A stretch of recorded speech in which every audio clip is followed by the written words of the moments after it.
Oke guys, 5 kesalahan yang sering dilakukan UKM dalam merekrut karyawan. Yang pertama, terburu-buru merekrut. Karena kita lagi butuh, yang ngelamar speknya nggak sesuai kebutuhan kita, karena kita lagi butuh, ya udah kita terima. Nah, begitu dipekerjakan, motiar, kayak iso kerja, nggak bisa kerja, dan nggak sesuai dengan ekspektasi kita di awal. Nah, itu dampaknya kalau terburu-buru. Nah, gimana caranya biar nggak terburu-buru? Nah, jadi kita sudah punya planning sebelumnya guys. Saya biasanya gini, kalau omset saya naik sekian, saya mikir, nanti saya pasti akan butuh orang ini, orang ini, orang ini. Nah, saya sudah ke depan sudah punya pandangan. Karena ke depan saya sudah punya pandangan, makanya saya di saat ini saya sudah merekrut. Misal, pasti ke depan saya butuh customer service, butuh ini, butuh ini, butuh ini. Nah, saya sudah bisa ngeliat tuh. Karena saya sudah punya ngeliat, saya buka lowongan saat ini juga. Udah, buka tuh. Nah, agar apa? Agar nanti ketika saya di sini, saya nggak terburu-buru merekrut. Karena saya sudah punya database-nya, saya tinggal pilih aja, saya seleksi. Seperti itu. Itu tipsnya biar kita nggak terburu-buru. Oke? Itu yang pertama guys. Yang kedua, kesalahannya adalah tidak ada pembandingnya. Misal kita buka lowongan, saya butuh kurir, yang ngelamar 1, udah. Ya, kalau nggak ada pembandingnya, ya udah 1 ini berarti lolos nih.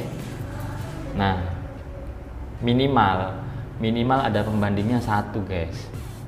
Biar apa? Biar kita bisa compare.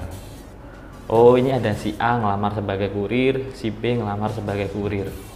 Kita adu mereka, mana yang terbaik. Nah, yang terbaik itu yang kita ambil. Nah, biasanya lucunya nih, kejutannya adalah ketika kita ngasih pembanding-pembanding gini, biasanya kita dapat sesuatu hal yang di luar kepala. Contoh, kita nyarinya kurir, speknya kita cuma butuhnya spek A, B, C. Nah, ternyata gara-gara ada pembanding, ternyata di luar itu ada orang yang bisa memenuhi spek A, B, C, D, E bahkan. Nah, itu kan rezeki buat kita. Misal, saya butuhnya kurir, pokoknya yang kerjanya cekatan, jujur. Ternyata di luar sana ada kurir yang cekatan, jujur, dan lucu, bisa nyanyi, ceria. Nah, itu kan happy kita guys. Itu jadi seneng. Nah, udah kita rekrut aja yang banyak poinnya itu. Gitu. Jadi harus ada pembandingnya, jangan 1. Saya juga kalau ngerekrut gitu, kalau ada 1, saya tunggu dulu. Siapa tahu ada yang ngelamar lagi, cari lagi.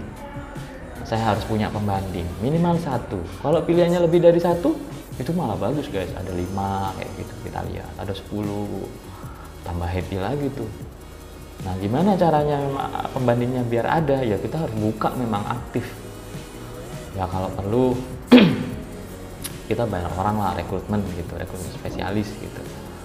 Biar dia itu yang bagian rekrut, kita yang bagian milih. Gitu ya. Yang kedua, harus ada pembandingnya. Yang ketiga, kesalahannya terlalu cepat percaya guys. Saya jadi ingat kesalahan saya. Jadi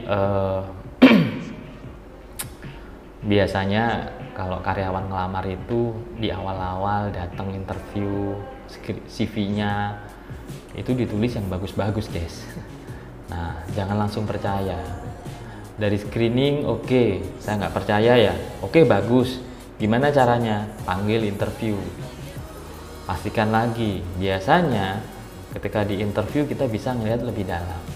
Ketika di interview pun hati-hati guys, kalau interview pertama masih bisa dibagus-bagusin sama mereka. Saya sering kayak gitu. Interview pertama bagus, tapi begitu interview kedua saya ngajak temen, motiar, udah kelihatan tuh aslinya tuh.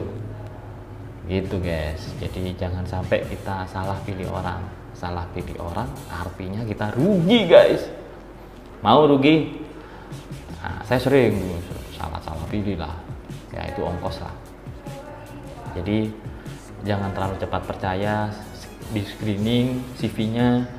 di interview sekali, kalau interview sekali nggak cukup, kasih tes lagi, nanti interview lagi, tes lagi, gitulah. Kalau saya biasanya kasih tes pertama, tes kedua, nanti interview sendiri dengan saya, nanti interview lagi, saya ngajak temen gitu, saya lihat dari berbagai sudutnya dia. Nah gitu, itu kelihatan.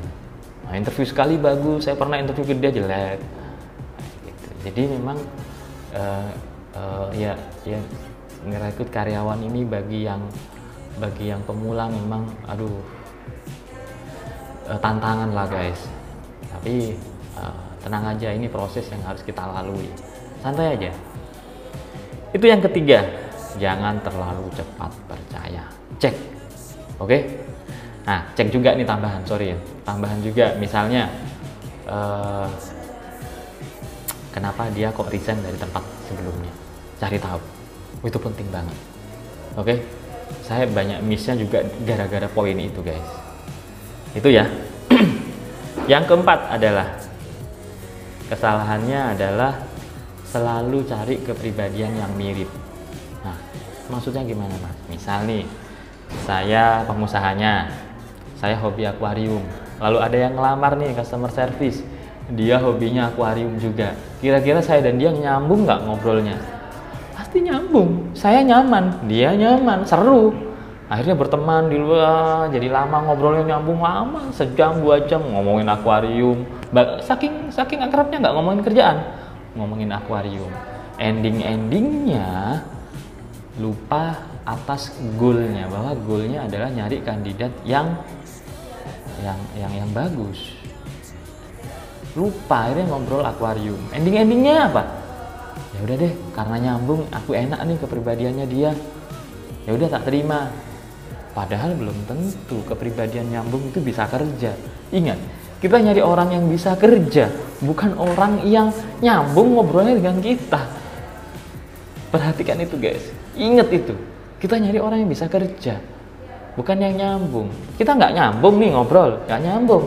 Tapi dia bisa kerja, dia bisa mencapai target lah. Dari kita bisa kerja, ya sudah. Contoh lagi, saya sukanya dengan orang itu yang suka ngomong. Saya nggak suka dengan orang yang pendiam. Ada nih orang yang ngelamar nih, pendiam. Wah, pendiam nggak suka, nggak direkrut. Padahal belum tentu yang pendiam itu nggak bisa kerja.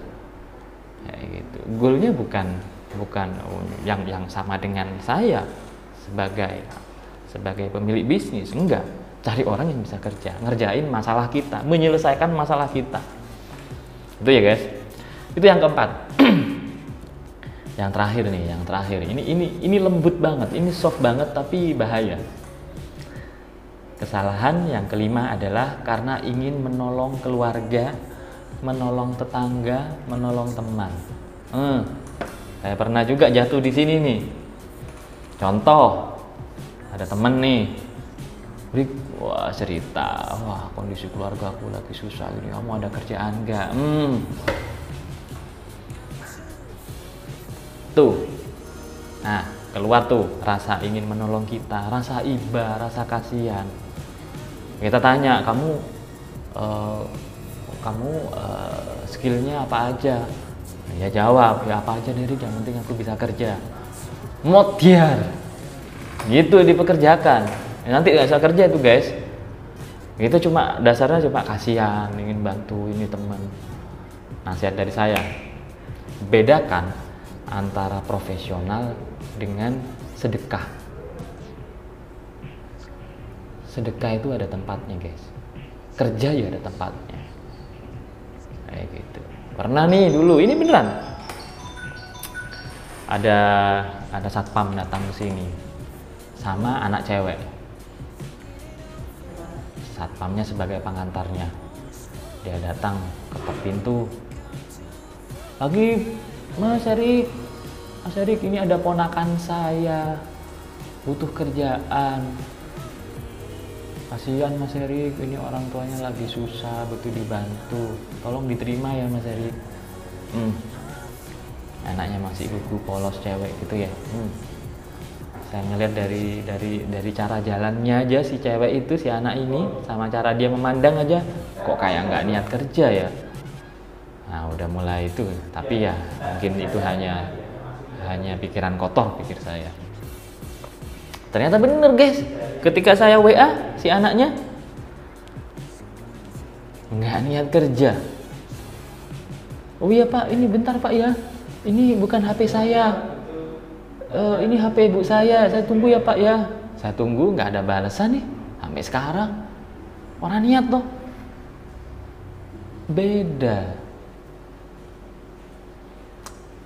Bedakan antara profesional kerja sama sedekah. Oke guys, itu aja pengalaman saya yang bisa sharing buat kalian. Semoga kebantu. Kita ketemu di video berikutnya. Thank you.